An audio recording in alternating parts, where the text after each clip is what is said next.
Joining me now is Texas Congressman Roger Williams. Congressman, thanks very much for being here this morning. Thank you, Maria. Your expectations here and reaction to this horrific murder.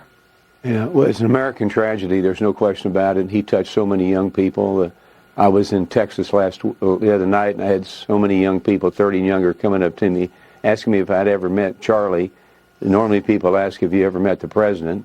And I think that speaks what people thought about him and his message of peace and hope and fairness, and it's okay to disagree, all the things we need to get back to.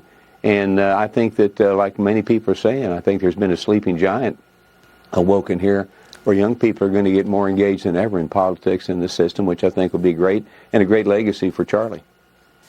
Meanwhile, GOP lawmakers are weighing an increase to congressional security funding following Kirk's assassination. They're working to finalize a government funding bill. You and your colleagues expected to have an extension introduced this week, keeping the government open through November 20th. What can you tell us? You've got 7 legislative days left until that government shutdown deadline.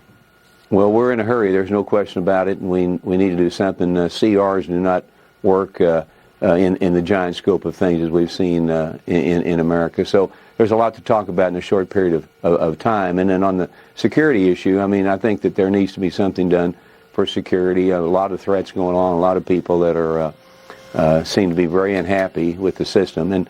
And people, if they're going to run for office and get involved in the political arena, need to feel like they are protected and they are safe. And so I would support looking at something that might enable that to happen. I think it's important. But of course, you need agreement with your colleagues on the left. And I spoke with Senator Katie Britt from Alabama yesterday, and she said she's not expecting Chuck Schumer to go along with any of this. Watch this. I think what we should expect is us to do our job. Unfortunately, what we've seen from Senator Schumer is that he is incapable of putting what is best for America first. He literally has been no-show Schumer. As we worked through different things last week, he was holed up in his office because he is afraid of his own shadow and afraid of who might actually challenge him coming forward. He's putting that and politics in front of what's best for America, and I don't see that changing when it comes to Senator Schumer. So what do you think, Congressman? Is Schumer going to agree to an increase in security money for Congress, the president, the cabinet?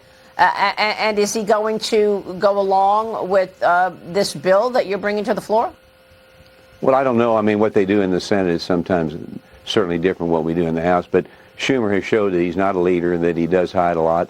He's got all the protection he needs. I mean, from that standpoint, he's not concerned. So I think what we need to do is we need to pass what needs to be passed in the House and get it over in the Senate and see what happens. But I think it's a legitimate concern because more and more people tell me when I travel the country that, hey, I'm supportive of you, I agree with you on this, but I wouldn't do what you do.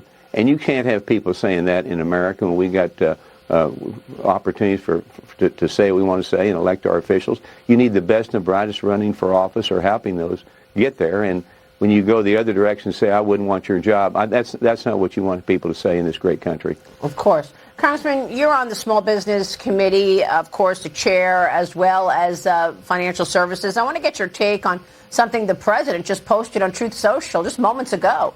He said, subject to Securities and Exchange Commission approval, companies and corporations should no longer be forced to report on a quarterly basis, but rather report their earnings and their information on a 6-month basis. He says it will save money and allow managers to focus on properly running their companies. Your reaction to the president wanting companies to do 6-month reports, not quarterly reports, which would be, of course, every 3 months. Right. Well, that's the first I've heard of that. But I do know when you're in business, sometimes getting ready for a report, a quarterly report or something, takes a lot of effort and energy and sometimes affects their daily operations. So if corporations are allowed to do 6 months reporting, they feel like it's easier. That would be fine with me. I think I don't see any downturn to it. I know smaller businesses like mine, we report every month. You live on a month-to-month basis, and so it takes some time up to get the report ready.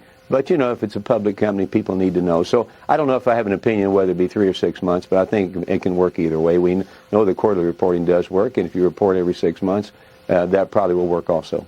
Well, I think one point that the president has made in the past is when you look at the way China does business, they're looking on a 100-year basis, right? We're reporting every 3 months and having knee-jerk reactions in the stock market to it. So I assume that's partly behind his idea to report on a 6-month basis rather than a 3-month basis.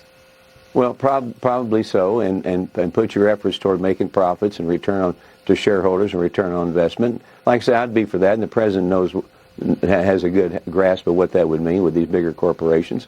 If it makes it easier to do business and easier for the consumer and easier for Main Street to put people to work and to make profits and buy things, I'm certainly for that. Well, the Democrats are probably going to say the president is giving corporate America the room to give less information, not more information. But I guess the idea would be it's the same information, only doing it on a 6-month basis and as opposed to 3 months. Exactly. The information is not going to change. You're just going to wait 2 or 3 months to get it. Well, I think this is really incredible that the president just posted that. Meanwhile, real quick on jobs, Bank of America reported that small business hiring is down 6.7% year over year. You chair the House Small Business Committee. What do you want to say about hiring right now as a business owner yourself?